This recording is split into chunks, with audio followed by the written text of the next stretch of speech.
नमस्कार, आप सभी का स्वागत है। मैं हूं आपके साथ हिमांशु सोनी। केंद्रीय गृह मंत्री अमित शाह ने हिंदी दिवस के मौके पर एक देश एक भाषा की वकालत की तो हिंदी पर एक बार फिर जंग छिड़ गई।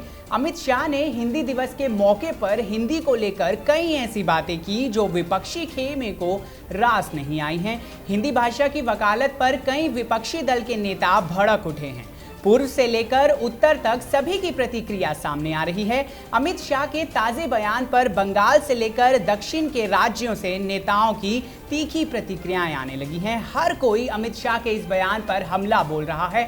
केंद्रीय गृह मंत्री अमित शाह ने शनिवार को देशवासियों को हिंदी दिवस की शुभकामनाएं दी। इतना ही नहीं, इस अवसर पर उन्होंने सभी से देश के राष्ट्रपिता महात्मा गांधी और सरदार वल्लभ भाई पटेल के सपनों को साकार करने के लिए रोजमर्रा के कामों में हिंदी भाषा का ज्यादा से ज्यादा इस्तेमाल करने की अपील की। लेकिन अमित शाह के इस बयान पर सियासत तेज हो गई है। AIMIM चीफ असदुद्दीन ओवैसी और DMK नेता MK स्टालिन ने अमित शाह के बयान पर अपना विरोध जताया है।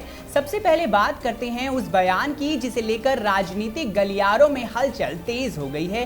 दरअसल शनिवार को हिंदी दिवस के मौके पर अमित शाह ने ट्वीट कर कहा कि भारत में अलग अलग भाषाओं का देश है और हर भाषा का अपना महत्व है, परंतु पूरे देश की एक भाषा होना अत्यंत आवश्यक है जो विश्व में भारत की पहचान बने। आज देश को एकता की डोर में बांधने का काम अगर कोई एक भाषा कर सकती है तो वो सबसे ज्यादा बोली जाने वाली हिंदी भाषा ही है। आज हिंदी दिवस के मौके पर मैं देश के सभी नागरिकों से अपील करता हूं कि हम अपनी मातृभाषा के इस्तेमाल को बढ़ाएं और साथ में हिंदी भाषा का भी इस्तेमाल कर पूज्य बापू और लौह पुरुष सरदार वल्लभ भाई पटेल के देश की एक भाषा के सपने को पूरा करने में योगदान दें। हिंदी दिवस की हार्दिक शुभकामनाएं। आपको बता दें कि अमित शाह ने इससे पहले एक कार्यक्रम के दौरान भी कहा था कि अनेक भाषाएं, अनेक बोलियां हमारे देश की सबसे बड़ी ताकत हैं, परंतु जरूरत है कि देश की एक भाषा हो जिसके कारण विदेशी भाषाओं को जगह ना मिले। आइए सुनते हैं अमित शाह ने लोगों से क्या अपील की। मैं देश के सभी लोगों को, सभी भारतीयों को जो देश और विदेश में बसते हैं, उनको हृदय से बधाई भी देना चाहता हूं और हिंदी से जुटने का आह्वान भी करना चाहता हूं। मित्रों, आज हिंदी दिन है, हिंदी दिवस है और जब हमारे संविधान के निर्माता हमारे संविधान को एक अंतिम स्वरूप दे रहे थे, इसका आकार बना रहे थे, उस वक्त कई सारी ऐसी चीजें थी जिसमें मत मतांतर थी, अलग अलग मत थे और स्वाभाविक रूप से इतनी सारी बोलियां, इतनी सारी भाषाएं, इतनी सारी विविधता, इतनी सारी संस्कृति को रखने वाला हमारा देश और इसकी राजभाषा का जब निर्णय करना हो तो स्वाभाविक है अलग अलग मत होने भी चाहिए, न हो तो ही आश्चर्य।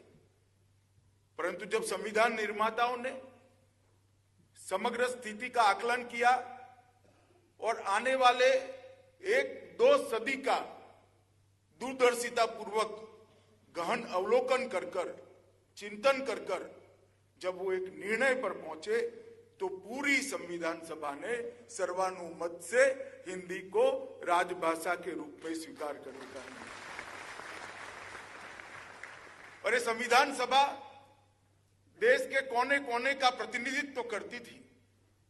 कई सारे मूर्धन्य साहित्यकार अंदर थे, कई सारे कानूनविद थे, ढेर सारे लोक नेता थे, ढेर सारे सेवा की भेख धरने वाले सेवाभावी लोग थे, कई धर्माचार्य अंदर बैठे थे और सभी धर्मों के प्रतिनिधि भी अंदर बैठे थे। इस सब ने इकट्ठा होकर हिंदी को राजभाषा के रूप में स्वीकार किया और मैं मानता हूं कि संविधान सभा का वो निर्णय आज देश में एकता और अखंडता को कायम रखने के लिए इसका एक महत्वपूर्ण योगदान रहा है। मित्रों, जहां तक भाषा का सवाल है, मैं इतना जरूर मानता हूं कि भाषा की समृद्धि सबसे ज्यादा ईश्वर ने कृपा कर किसी एक देश को दी है तो वो हमारा भारत है, जिसको सबसे ज्यादा समृद्ध भाषा है। कई देश की एक भाषाएं होती है, 2-3 बोलियां होती है। ये देश इतनी विविधता और इतनी सांस्कृतिक विविधताओं से बना हुआ देश है, जिसके अंदर अंतिम जनगणना की बात करें तो 122 भाषाएं और 19,500 से ज्यादा बोलियां हैं। 19,500 से ज्यादा।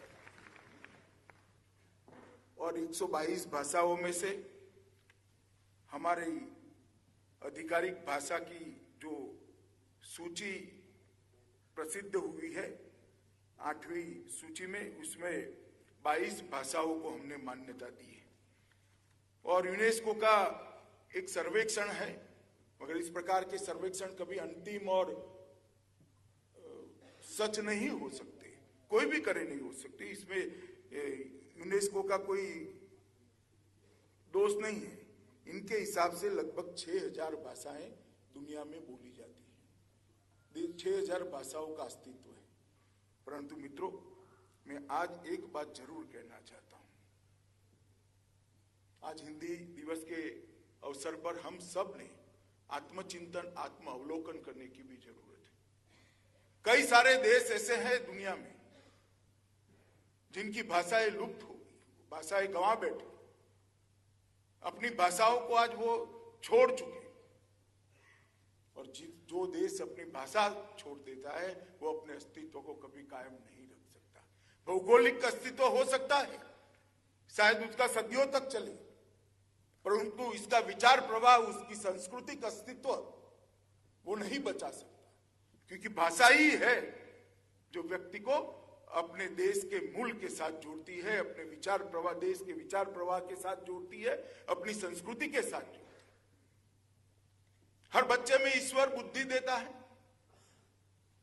बुद्धि के साथ स्वभाषा से श्रुति और स्मृति के माध्यम से ज्ञान अर्जित करता है। बुद्धि में ज्ञान मिलता है तो धारणा बनती है, धारणा में अनुभव और विश्लेषण मिलता है तो मेघा बनती है। बुद्धि, धारणा और मेघा ही संस्कृति की रचना करते हैं, संस्कृति का वहन करते हैं। केंद्रीय गृह मंत्री अमित शाह के हिंदी राष्ट्रभाषा वाले बयान पर AIMIM अध्यक्ष असदुद्दीन ओवैसी भड़क गए। ओवैसी ने बिना देरी किए अमित शाह पर हमला करते हुए कहा कि भारत देश हिंदी, हिंदू और हिंदुत्व से कहीं ज़्यादा बड़ा है। खबर में आगे बढ़ने से पहले अगर आपने चैनल को सब्सक्राइब नहीं किया है तो चैनल सब्सक्राइब कर ले और साथ ही बेल आइकन को प्रेस करना ना भूलें। ओवैसी ने ट्वीट कर कहा कि हिंदी सभी भारतीयों की मातृभाषा नहीं है। क्या आप कई मातृभाषाओं की विविधता और सुंदरता की सराहना करने की कोशिश करेंगे? संविधान का अनुच्छेद 29 प्रत्येक भारतीय को एक अलग भाषा, लिपि और संस्कृति का अधिकार देता है। ओवैसी के ट्वीट के बाद बीजेपी पर हमेशा से ही हमला बोलने वाली बंगाल की CM ममता बनर्जी ने भी ट्वीट कर गृह मंत्री के बयान पर पलटवार करते हुए सबसे पहले तो हिंदी में लिखते हुए हिंदी दिवस की बधाई दी। उसके बाद उन्होंने गृह मंत्री पर तंज कसते हुए कहा कि हमें सभी भाषाओं और संस्कृतियों का समान रूप से सम्मान करना चाहिए। इसी के साथ CM साहिबा ने कहा कि हम कई भाषाएं सीख सकते हैं, लेकिन हमें अपनी मातृभाषा को कभी नहीं भूलना चाहिए। दक्षिण से सिर्फ ओवैसी ही नहीं बल्कि DMK अध्यक्ष MK स्टालिन ने भी अमित शाह के बयान पर अपनी नाराजगी जाहिर करते हुए कहा कि हम लगातार हिंदी को थोपे जाने का विरोध कर रहे हैं। आज गृह मंत्री अमित शाह द्वारा की गई टिप्पणी से हमें चोट पहुंची है, ये देश की एकता को प्रभावित करेगा। सिर्फ इतना ही नहीं बल्कि उन्होंने तो अमित शाह से अपना बयान वापस लेने की भी मांग की। स्टालिन ने बताया कि 2 दिन बाद पार्टी की कार्यकारी समिति की बैठक होने वाली है, जिसमें इस मुद्दे को उठाया जाएगा। इन सबके अलावा पूर्व वित्त मंत्री P चिदंबरम के बेटे कार्ति चिदंबरम ने अमित शाह के इस बयान पर ट्वीट करते हुए लिखा कि तमिलनाडु कभी भी अनिवार्य हिंदी को स्वीकार नहीं करेगा। अब देखना ये होगा कि हिंदी भाषा पर शुरू हुई ये जंग आगे क्या नया मोड़ लेती है। फिलहाल के लिए इतना ही। देश दुनिया की तमाम खबरों के लिए जुड़े रहे नेटवर्क न्यूज से, साथ ही चैनल को सब्सक्राइब करना बिल्कुल ना भूलें। आप देख रहे हैं नेटवर्क न्यूज, साहस सच कहने का।